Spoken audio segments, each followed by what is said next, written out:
futur en 23 à 24 ans, elles sont là. Et visiblement, on n'a pas du tout atteint les objectifs, puisque depuis 92, les biens communs n'ont cessé, comme les écosystèmes services review, donc toutes les interactions avec les écosystèmes. On a aujourd'hui un certain nombre d'outils, depuis 30 ans, qui font qu'on comprend mieux la réalité, qui reste très complexe, regardez simplement le climat, hein, mais on commence quand même à avoir aujourd'hui des choses qu'on n'avait pas précédemment. Alors, ce qui est assez surprenant, c'est que les activités humaines se traduisent par un métabolisme. Hein, flux de matière et d'énergie. Okay. La régulation de ces métabolismes, elle est, entre autres, et principalement, dans l'économie de marché, confiée à l'économie.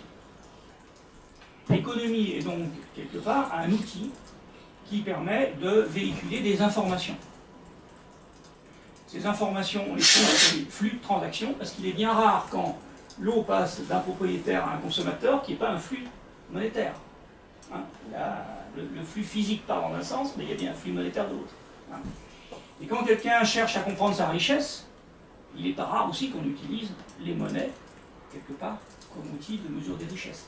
Et d'ailleurs, la monnaie, traditionnellement, hein, on la considère bien au niveau de 3 rôles. Unité de compte, donc là je mesure, un peu comme on fait là, hein. Unité d'échange, transactionnelle, et puis unité de réserve pour la richesse, hein, réserve de valeur.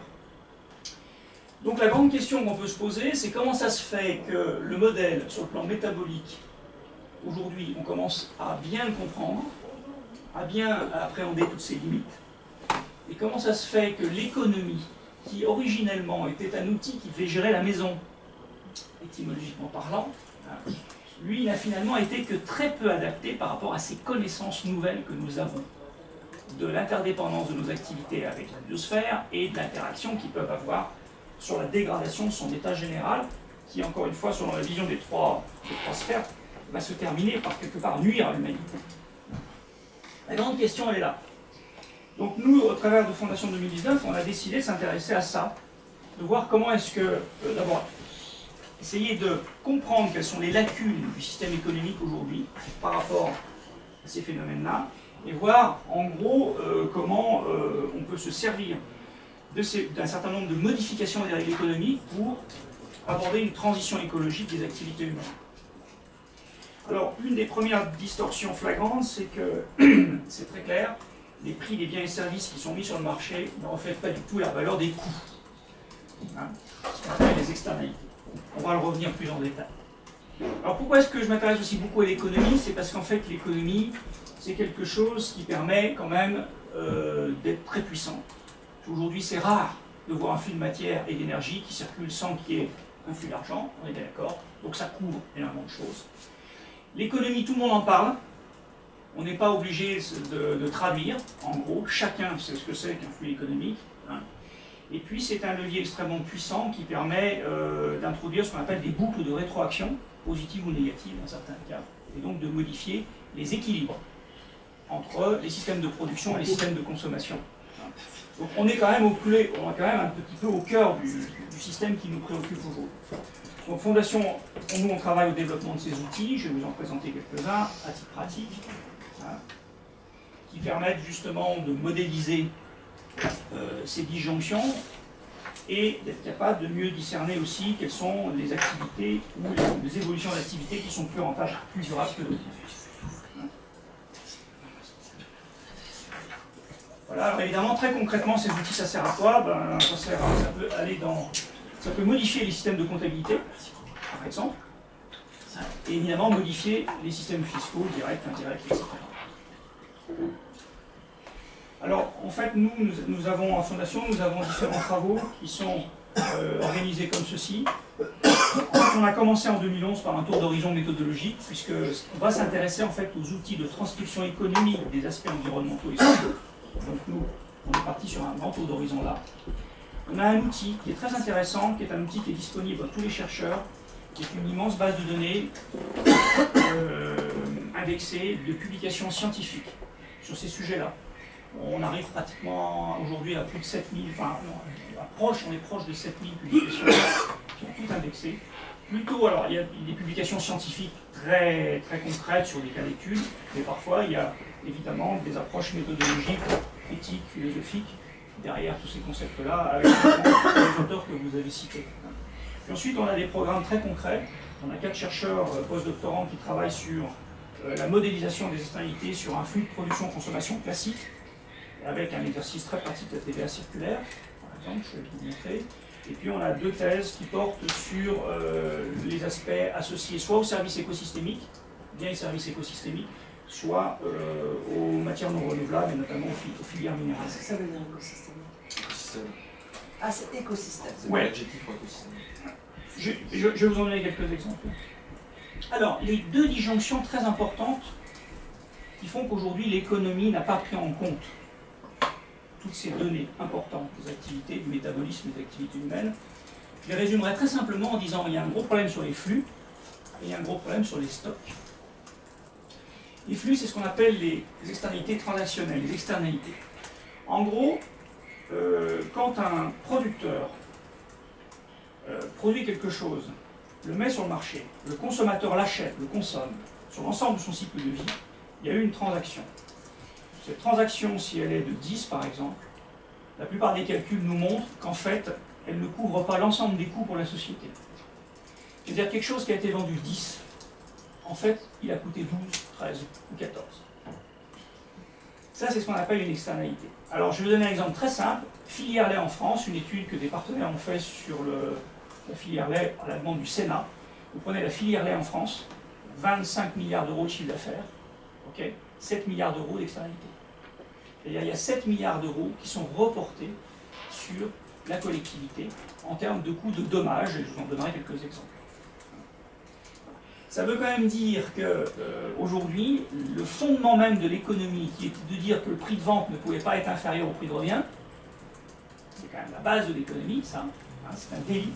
Si une vente à perte est un délit, en fait, ce principe-là n'est pas respecté. Il n'est pas respecté parce qu'il y a une partie des coûts qui se sont envolés. Et en gros, le producteur n'a jamais reçu les factures. Et comme il n'a jamais reçu les factures, forcément, il ne s'est pas précipité pour les payer. C'est nous qui les recevons, en fait. Là aussi, au travers de... Le consommateur n'a pas non plus payé toutes les factures. C'est-à-dire que dans son circuit de consommation, il y a un certain nombre d'externalités qui n'ont pas été prises en compte. Je vous donnerai quelques exemples. La taxe suisse, par exemple, s'est servi de ça justement pour faire modifier la fiscalité. Donc, premier principe, c'est que, en gros, on est sur une économie à perte, alors c'est interdit. Et deuxième problème que ça pose, c'est que quand un acteur économique, un agent économique, un producteur, décide de faire bien les choses, c'est-à-dire de produire correctement un produit qui ne crée pas de dommages sur les tiers, il lui arrive souvent d'être un peu plus cher. Parce que lui, il va faire attention. Il ne va pas avoir le même rendement. Il va être obligé de prendre des bonnes matières, des bonnes ressources, de ne pas dégrader la qualité de l'eau, etc., etc. Il a un surcoût. Et malheureusement, dans beaucoup de cas, ce surcoût l'empêche de se développer sur les marchés. Alors sur des marchés d'alter-consommation, ce qu'on appelle, c'est-à-dire sur des marchés niches, oui, il y a des gens qui sont prêts à payer plus cher d'une offre responsable. Mais ça reste des marchés niches. Et ces mêmes gens se disent, écoutez, moi j'en ai assez, c'est que le marché niche c'est bien, mais moi j'arrive plus à me développer. Pourquoi? Parce que en rayon, je suis face à des produits qui ont à peu près la même allure, à peu près le même goût, à peu près la même utilité, mais en gros ceux-là ils sont moins chers et j'y arriverai pas à être à leur niveau de prix, parce qu'eux n'ont pas payé toutes les factures. Donc en gros le gros problème des externalités, c'est qu'ils créent ce qu'on appelle une situation de concurrence déloyale des produits à faible externalité par rapport aux produits à des produits à forte externalité par rapport aux produits à faible externalité. Et cette spirale aujourd'hui de réduction des coûts, puisqu'avec la crise le pouvoir d'achat diminue, comme le pouvoir d'achat diminue, les producteurs cherchent à produire le moins cher possible, et comment ils font?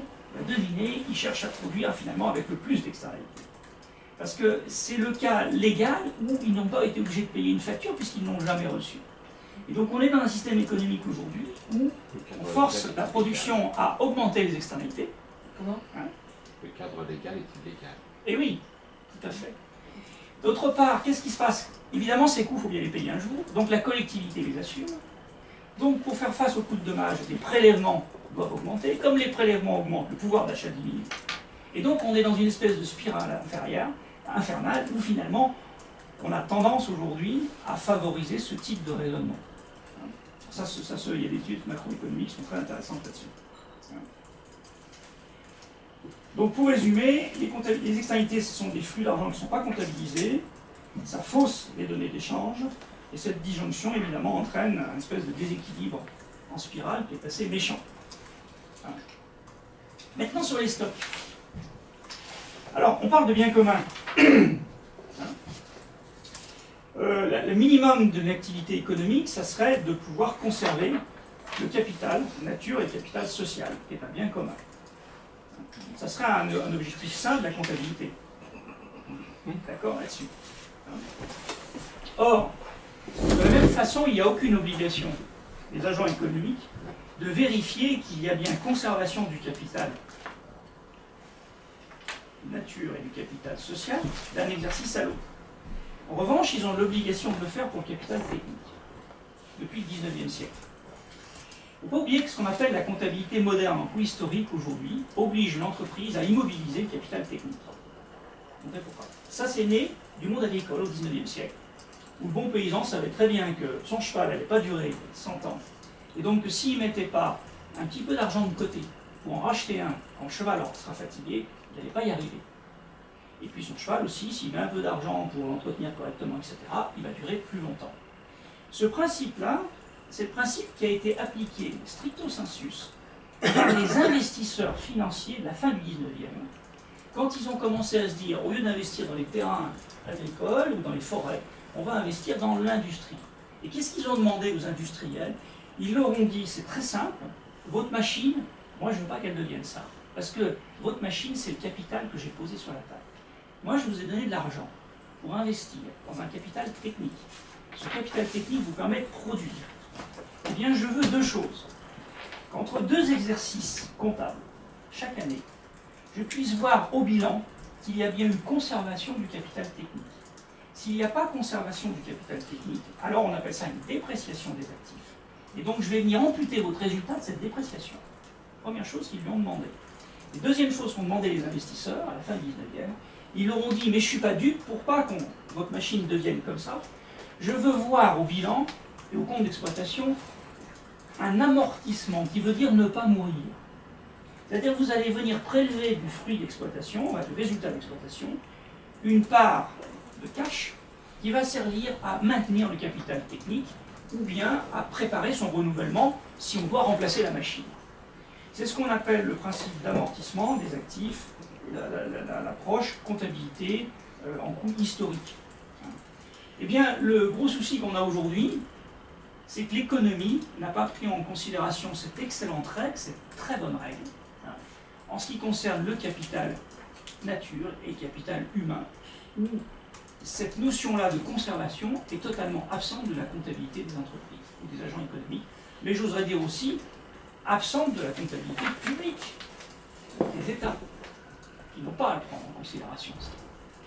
Et donc ça pose quand même un petit souci.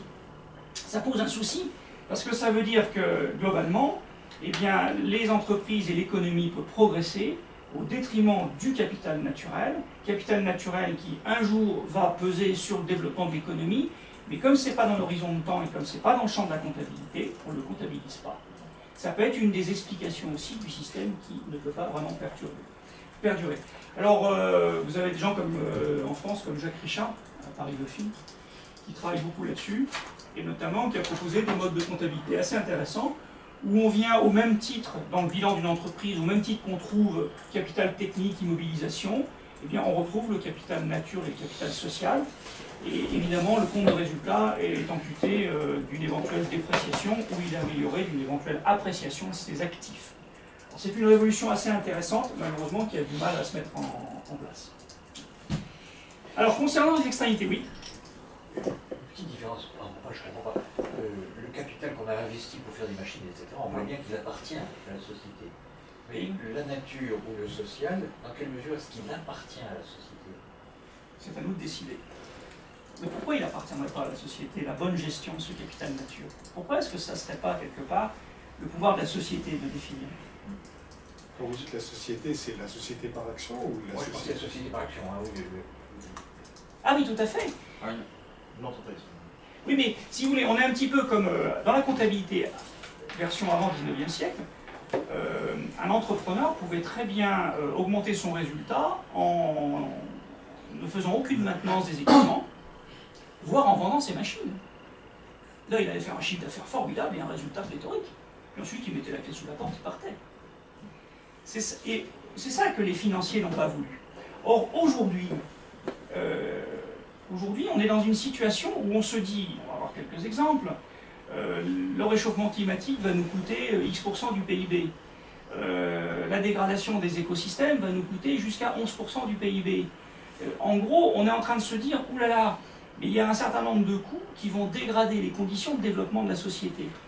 Ça ressemble très, par analogie, ça ressemble cruellement au fait que quand les machines se dégradent, la production de l'entreprise va se dégrader. Mais quand l'environnement se dégrade, la production des entreprises va aussi se dégrader. Quand on n'a plus accès à l'eau, quand on est dans des situations thermiques difficiles, quand l'exploitant il a des sols qui sont infertiles, quand l'eau est inutilisable pour irriguer, les acteurs économiques ne peuvent plus produire. Et donc le parallèle est assez facile à faire. Avant il était quantité négligeable, mais maintenant qu'on voit que la dégradation de l'environnement et la dégradation du climat social a un impact sur les activités économiques, on pourrait très bien intégrer cette notion de dégradation.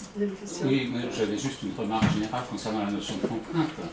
On sait qu'en économie, c'est la finitude qui crée le prix. Oui. Et donc on est dans la nature, a priori, dans l'économie du 19e, elle est infinie. On se rend compte qu'elle est finie. Donc il s'agit de trouver où est la vraie contrainte et de calculer le multiplicateur de Lagrange associé, c'est-à-dire le prix. Exactement. Mais ça, c'est une transformation de la culture mentale, de passer de l'infini au fini. C'est exactement ça. Le problème, il est d'abord là. En fait, tout se passait avant comme si les machines étaient infinies, c'est-à-dire qu'on La nature était infinie. Voilà, la machine était finie, la nature était infinie. Ouais. Mais pourquoi l'air est gratuit? L'air est encore gratuit, c'est la réponse. Parce qu'il y a des aéroports, on le fait payer maintenant. Et bien sûr. Parce qu'il est fini. Donc, tout ce qui est fini a un prix. Bien sûr. Ça, c'est... Ouais. Alors, comment réduire les externalités? Nous, on travaille justement, puisque tout à l'heure, on se disait, mais quel outil on va pouvoir Je peux pas mettre en œuvre? mais juste un petit Oui. mot là par rapport à ça. Peut-être qu'en théorie économique c'est vrai, mais je pense que ce que disait Gilles quand même avant, c'est qu'avant il y avait quand même un souci du fait que c'était quand même fini. C'est-à-dire qu'il y avait des modes de gestion Mais la question de la qui étaient bien dans La l'idée question de la contrainte a été posée que ça n'était pas exposée sur le fait que les gens avaient la liberté. C'était leur liberté de choisir la contrainte. Oui, mais il se les donnait parce qu'il Parce voyait bien que que les c'était la poissons en survie. Méditerranée n'étaient pas infinis. Les ressources halieutiques, par Absolument. exemple. Et C'est donc, la il y avait question de la des finitude règles. qui fait qu'on accepte la contrainte. Il y avait des règles, donc c'était bien compris. C'était pas que la société pensait que c'était infini. C'est qu'à un moment, on a eu une espèce d'artificialisation de notre relation au vivant qui a pu laisser penser peut-être ces choses-là. En fait, le principe Tu le dis, ça n'a pas toujours été le cas. Non, ça va Enfin, être... pas forcément. Voilà. Bah, toi, ton exemple de Oui, oui, évidemment. Alors, sur le capital, j'ai pas beaucoup de solutions miracles, parce qu'en fait, le problème du capital, le problème de la comptabilité environnementale, si on veut le changer, c'est en effet une décision extrêmement autoritaire et qui est difficile à prendre de façon unilatérale. Donc pour l'instant, on n'a pas vraiment de solution. En revanche, sur les externalités, on a quand même aujourd'hui un certain nombre de leviers. Soit des leviers qui sont purement contraignants, comme les taxes pécuniaires, des choses comme ça, les quotas d'émission, les certificats d'économie d'énergie, des choses comme ça, etc. Mais aussi, sur les externalités, on est capable de faire un mix entre des solutions très incitatives pour le marché. Or, le marché adore l'incitatif, il a horreur des contraintes, mais il adore l'incitatif. Donc on peut mixer un processus qui sera à la fois très incitatif pour le marché et quand même très directeur pour l'État, de manière à pouvoir réorienter les activités vers quelque chose. Et c'est typiquement ce qu'on cherche à développer à la Fondation au travers de l'outil qu'on appelle la TVA circulaire, qui est quelque chose d'assez simple. Petite illustration. Imaginez qu'on veuille utiliser ce principe sur un flux de production-consommation qui correspond, par exemple, au marché des lessives. Les lessives pour le linge. Ça tombe bien parce que les lessives, ça crée un certain nombre d'impacts et d'externalités importantes, tant sur l'air que l'eau, que sur les ressources, etc. Donc c'est le bon sujet. C'est quelque chose qui est utile, c'est pas futile, tout le monde en a besoin, et c'est quelque chose qui est consommé massivement. L'idée de principe, ça serait ça. On va commencer à mesurer quelle est la part d'externalité associée à ce qu'on appelle une unité fonctionnelle. L'unité fonctionnelle, c'est quoi? C'est 1 kg de lessive qui a telle performance. Voilà. C'est un mix entre la performance et la quantité. Évidemment, si la même lessive a la même performance avec 2 kg, ben, elle sera pénalisée. Par contre, si la même lessive, si une lessive a 2 fois plus performance avec 0,5 kg, elle sera évidemment mieux traitée. Ce qu'on appelle les unités fonctionnelles. Le principe, c'est de quantifier sur le marché, en disant chaque fois qu'un kilo fonctionnel est mis sur le marché en France, par exemple, quelle est la part des externalités qui lui sont associées. Donc ça, c'est ce qu'on appelle la phase de normalisation. C'est comme ça qu'on est arrivé au 25,7 dans la filière lait en France. C'est-à-dire qu'en gros, dans la filière lait en France, chaque fois que quelqu'un vend pour 25, il crée 7 d'externalités. Donc il y a des technologies aujourd'hui, il y a des méthodologies qui permettent d'aller chiffrer ces Pour vous, c'est externalités. les externalités négatives, hein, c'est bien ça. Alors quand je dis externalités, excusez-moi, c'est toujours négatif. Jamais vous prenez en compte les externalités positives. S'il y a des externalités positives, si c'est un fabricant de miel par exemple, il y a un certain nombre d'externalités positives qui peuvent être prises en compte. Mais là, l'avantage de la lessive, c'est qu'il y a du négatif. Donc c'est assez clair. Je parle On en parlera après. sur le terme de processus. Oui, alors s'il y a des positifs et des négatifs, elles viennent s'ajouter, hein, bien entendu. On est dans le lait d'éviter qu'un nourrisson meure de faim. Ça, on le met où? Parce qu'on produit. Oui, mais ça, là, on est sur l'unité fonctionnelle. C'est-à-dire Bon, je ne vais pas vous couper. Bon. En fait, c'est l'unité fonctionnelle qui va assumer cette fonction-là, ce qu'on appelle d'utilité et de bien-être. Donc là, en fait, le fait que les nourrissons ne doivent pas mourir, moi, je vais le mettre dans l'unité fonctionnelle. Oui, il disait tout à l'heure, c'est pas futile. C'est pas La futile. production de lait n'est pas futile. Voilà. Attention. Voilà. Mais je suis d'accord avec vous, sur l'ensemble du site production-consommation, c'est le cas par exemple des apiculteurs, dans ce cas-là, on peut leur attribuer, on leur attribue des externalités positives sur la pollinisation, en fait, sur la productivité du champ voisin. Hein, tout à fait, c'est classique. Le principe là, c'est de dire, bon, on va commencer à normaliser, on va dire, bon voilà, à chaque fois qu'il y a 1 kilo en France qui est mis sur le marché, il y a X euros d'externalités qui l'accompagnent. Alors évidemment, c'est un groupe, c'est un processus assez complexe qui prend l'ensemble des parties prenantes des processus. On utilise des outils scientifiques, des outils qui sont basés sur les analyses de cycle de vie, on prend en compte l'ensemble, mais dont le but est de calculer quels sont les préjudices qui ont été subis aux différents flux d'émissions, préjudices environnementaux, préjudices santé. C'est très complexe, c'est le cœur de notre travail, donc si ça vous intéresse, vous pouvez les voir, on a déjà des publications sur le sujet.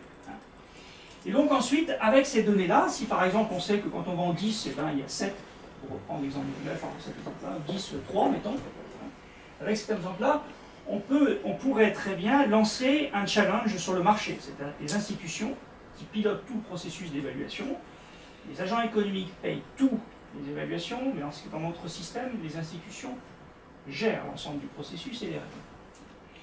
Le challenge serait le suivant, ça serait de dire, bah, écoutez, le premier d'entre vous, fabricant et distributeur de lessive, le premier d'entre vous qui est capable de me poser sur la table une lessive dont les externalités ne sont pas de 7 mais de 3, à ce moment-là, je m'autoriserai à lui allouer une TVA réduite, par exemple de moitié, sur une durée de 3 ans. Hein. L'objectif, il est là. Ça serait de lancer un challenge sur un certain nombre de flux, après avoir calculé, finalement, un truc très simple. C'est que la dépense fiscale qui serait relative à ce dispositif de réduction de TVA, parce que l'État appelle ça une dépense fiscale, serait bien compensée par moins de dépenses publiques, par ailleurs. Tout l'objectif de la monétarisation, c'est entre autres de fixer les règles, qui l'aura, qui l'aura pas. C'est surtout, quelque part, d'apporter la preuve d'équité de la démarche. Et donc, le fait que si on favorise ce flux-là, ce nouveau flux de production-consommation, certes, on rentre moins de TVA, mais il y a moins de dépenses publiques par ailleurs. Il y aura tout un débat sur le taux d'actualisation, est-ce que c'est des externalités locales ou pas locales, etc. etc. C'est à débattre. Donc ensuite, une fois que le challenge est lancé, bah c'est très simple, on attend que les industriels se réveillent. Et là, le premier qui dit, bah moi j'ai une lessive verte, je suis désolé, j'ai fait mes calculs, d'après d'autres systèmes d'évaluation, le système officiel, hein, j'apporte la preuve que mes externalités sont réduites de temps, et donc je demande, pour un horizon particulier, une dérogation de TVA. Alors sa demande est analysée, d'abord sa demande il l'a formulée au travers d'un processus très cadré, sa demande est examinée, et si elle est considérée comme recevable, à ce moment-là, on pourrait lui allouer une TVA réduite. Pendant un temps de 3 ans maximum. Pourquoi? Parce qu'en fait, il faut savoir que pendant les 3 années, on va pouvoir observer les effets sur le marché. Et évidemment, voir des phénomènes qu'on aurait mal estimés, comme des déplacements de pollution, des choses comme ça. Et surtout, ça permet aussi, pour les 3 prochaines années, de remettre à jour le système de calcul et de modélisation, qui est quand même un système très complexe, et qui ne va cesser en fait de se développer. Donc voilà, ça c'était juste pour voir qu'on serait capable aujourd'hui de mettre sur le marché des éléments à la fois très contraignants, mais très incitatifs. Là où l'État pourrait jouer le rôle de garant du résultat final, et le marché jouer le rôle de moteur. Et sortir de ce principe purement de taxes punitives, bidouillères, etc., qui pose un certain nombre de soucis, et on le voit très clairement. Un autre exemple, maintenant dans le domaine public, et en fait c'était le but plutôt de mon intervention, c'est de voir comment est-ce que les Suisses ont mis en place la redevance poids lourd, ce qui s'appelle la redevance poids lourd, la RPLP, parce que c'est la redevance poids lourd des prestations de transport.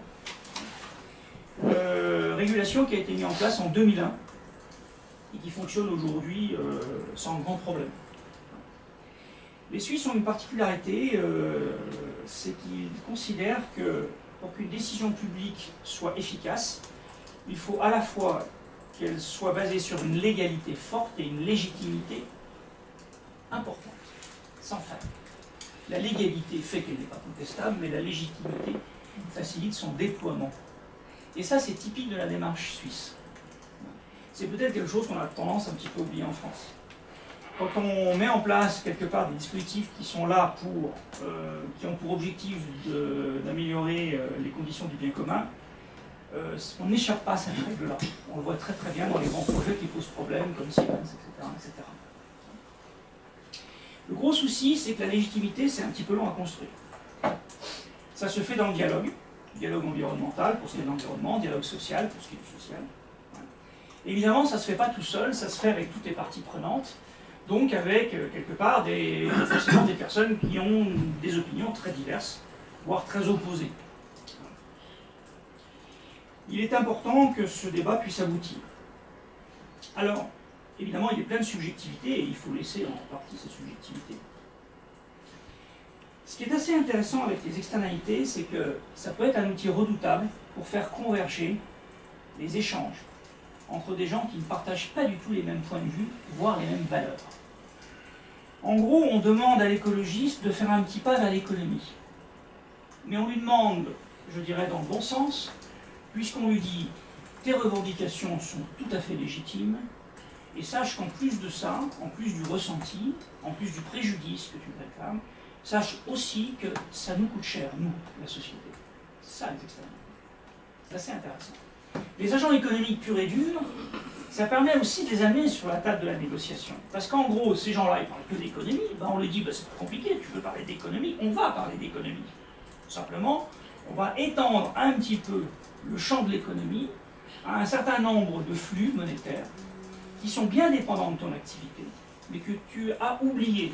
Tu as oublié, pas volontairement, mais tu les as quand même oubliés. Et c'est très intéressant de voir qu'à part ce processus-là, qui est un peu réducteur, puisque dès qu'on parle d'argent, forcément, on a l'impression de réduire, surtout du côté écologique, social, on a l'impression de réduire la vérité, c'est vrai. Dès qu'on monétarise, on réduit, c'est clair. Mais au moins, on arrive à mettre les gens autour de la table avec, quelque part, une langue qu'ils sont prêts à partager avec un certain nombre de réserves. Alors, qu'est-ce qu'ils ont fait pour la RPLP suisse? Eh bien, très simplement, avant de mettre en place cette taxe, les autorités locales et les autorités fédérales ont été consultées les différentes populations, notamment celles qui se plaignaient. Alors, je voulais juste, peut-être que tu rappelles que c'est la fameuse affaire des bonnets rouges en France. Alors, on est sur une affaire oui, on va y revenir. tout à fait parallèle avec ce qui s'est passé en France et ce qui n'a pas marché en France. C'est Les fameux portiques qui ont été démontés par les bonnets rouges en Bretagne. C'est ça. Alors, le principe, c'est, bon, déjà d'aller voir les gens, leur dire oui, vous avez les modes de transport, c'est embêtant, ça vous fait nettoyer les façades des immeubles plus souvent, l'air n'est pas toujours bien respirable, ça crée des petits problèmes de santé, etc. Et ils leur ont dit très clairement, bah, écoutez, c'est pas compliqué, vous avez raison de vous plaindre, c'est que non seulement c'est gênant, mais en plus ça vous coûte cher. Et ils ont fait un calcul d'externalité qu'on va voir en détail. C'est vraiment du négatif. Ah oui, non, mais là, En Suisse, France Suisse, hein. En France Suisse, voilà. Alors ce qu'ils ont fait en parallèle aussi, et ce qu'on n'a pas fait en France, c'est qu'en parallèle à cette discussion, ils ont commencé à lancer des projets de transport routier par rail pour montrer que des alternatives techniques étaient faisables. Ça aussi c'est important. Et en gros, tout le monde autour de la table a travaillé sur ces trois sujets-là. Hein. Et donc, voilà les externalités qui ont été reprises, les accidents, le bruit, notamment sur la santé, et sur la perte de valeur, par exemple, des immeubles, des biens. Hein. Donc la santé et la pollution de l'air, les maladies. Alors là, on a de multiples études aujourd'hui qui se permettent de tracer très précisément l'incidence santé des pics de pollution, par exemple, qu'on a en ville. Aujourd'hui, vraiment, on est surdimensionné pour comprendre ces phénomènes-là. Hein. Les dégâts collatéraux sur l'esthétisme des bâtiments et l'effet climat, donc, qui a un coût. Là, ils ont retenu en fait ce qu'on appelle les valeurs tutélaires du carbone, qui en Suisse, je ne sais pas lesquelles elles sont en Suisse, mais en France, elles sont autour de 60 € par exemple, la tonne, c'est l'équivalent. Et puis, ils ont retenu aussi le dommage sur les paysages. C'est ce qu'on appelle les pertes d'aménité dans la monétarisation. Chose qui commence maintenant à se chiffrer avec une précision assez redoutable.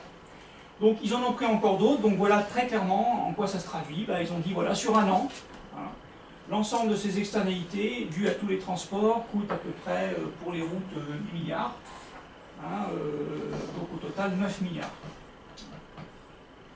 En partant de ces calculs-là, ils ont proposé une redevance qui se calcule très simplement, très simplement, c'est la somme des externalités associées au transport routier divisée par l'unité fonctionnelle du transport. Je reviens à mon unité fonctionnelle. Là, l'unité fonctionnelle qui a été choisie, c'est la tonne-kilomètre. C'est-à-dire que c'est une tonne qui franchit 1 kilomètre. Peu importe comment. Et donc, ils ont estimé que sur leur territoire, il y avait 47 milliards de tonnes-kilomètres qui passaient par an. Hein, très clairement. Et que l'ensemble des externalités, c'était 1,15 milliard après tous les retraitements. Parce que dans certains cas, ils ont enlevé des taxes pour ne pas faire double comptage, etc., etc. Donc, il y a tout un retraitement qui est fait. Et donc, ils sont arrivés très simplement à dire, c'est pas compliqué. Nous, la taxe qui permet d'annuler quelque part le flux de ces externalités serait idéalement 2,5 centimes par tonne kilomètre. Alors évidemment, tout le monde a un peu râlé.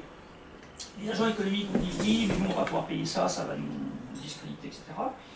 Le gros avantage quand on monétarise comme ça, c'est que quand quelqu'un se sent lésé, on est capable à ce moment-là de calculer finement son préjudice et donc ensuite de négocier quels sont éventuellement les ristournes qu'on pourrait lui accorder. Et là, très clairement, ils ont accordé une forme de ristourne aux transporteurs en rallongeant très légèrement la surface des plateaux de leurs camions, par exemple, en leur donnant la possibilité d'augmenter la quantité chargée. Hein. Ce que nous avions fait avant, et eux, ils ont attendu en fait ce phénomène-là pour pouvoir le donner quelque part comme une petite compensation. Mais l'avantage, c'est que personne ne se sent lésé parce que cette compensation est très vite chiffrable, et donc l'autre partie ne se sent pas lésée à partir du moment où on l'a chiffré. Voilà, donc aujourd'hui, c'est un processus qui a été mis en œuvre en 2001. Et chose très importante, l'argent perçu sert directement à développer les infrastructures alternatives. Ça aussi, c'est un système qui est contraire au modèle français. C'est-à-dire, en gros, on dit, si je prélève, j'améliore, ce qu'on appelle le double dividende. Si je prélève, les gens vont peut-être moins polluer, mais c'est surtout si je prélève et que je réinvestis dans quelque chose d'alternatif, à ce moment-là, je vais vraiment faire basculer les modes de production-consommation. Principe de base. Les choses sur lesquelles ils sont engagés, c'est à tenir la comptabilité de ces externalités régulièrement à jour, tous les 3 ans, et elles sont publiées, pour voir quels sont éventuellement les progrès qui sont faits. Il se trouve qu'aujourd'hui, les progrès sont assez limités. Ce qu'ils voient en revanche, c'est qu'ils vont casser la hausse de ces externalités. Donc, ils ont commencé déjà à prendre un chemin d'inflexion. Alors, évidemment, vous allez me dire, c'est un processus très technocratique. Il faut oublier que c'est cette technocratie-là qui a permis la négociation. Donc, il n'est peut-être pas tant que ça. Il y a le fait aussi que, certes, la monétarisation, elle est capable de conduire à des processus assez diaboliques. On l'a vu avec la compensation carbone, par exemple. Certaines formes du colonialisme du carbone qui ont été mis en œuvre. On l'a vu avec certains processus qui consistent simplement à déplacer la pollution chez les autres et non pas la corriger chez soi. Mais encore une fois, ça se pilote. hein. Et très clairement, la monétarisation, dans certains cas, elle peut être vue comme une vision, enfin, comme une vision très réductrice du rapport qu'on a avec la nature. Hein. C'est-à-dire qu'à partir du moment où on met un prix sur la nature, on se limite donc à sa vision utilitariste. Sachez que ce n'est pas toujours le cas. Selon les méthodes de monétarisation, on peut très bien refuser de mettre un prix sur la nature en disant que la nature a une valeur infinie, mais de juste associer des coûts à des pertes de services écosystémiques, notamment quand ces coûts sont calculés dans le sens de leur restauration et non pas de leur consommation. À ce moment-là, on se situe bien dans ce qu'on appelle dans une démarche de durabilité forte et donc de conservation du capital nature. Bon, les écarts par rapport au modèle français, bah, vous voyez, pas besoin de les redire. Hein. Participatif, hein. Terrain neutre, on utilise les externalités et l'économie comme un terrain neutre. L'effort qui est demandé est réinjecté dans la résolution du problème, très important. Le prélèvement sert à construire des infrastructures alternatives. On est transparent, hein, et on met à jour périodiquement les calculs qui ont permis de prendre des décisions, bah, parce qu'il faut avoir confiance. Et comme dit Christian de Pertuis, eh bien c'est l'organisation qui rend désirable la protection d'un bien commun, et non pas la simple intention de le faire, hein, clairement.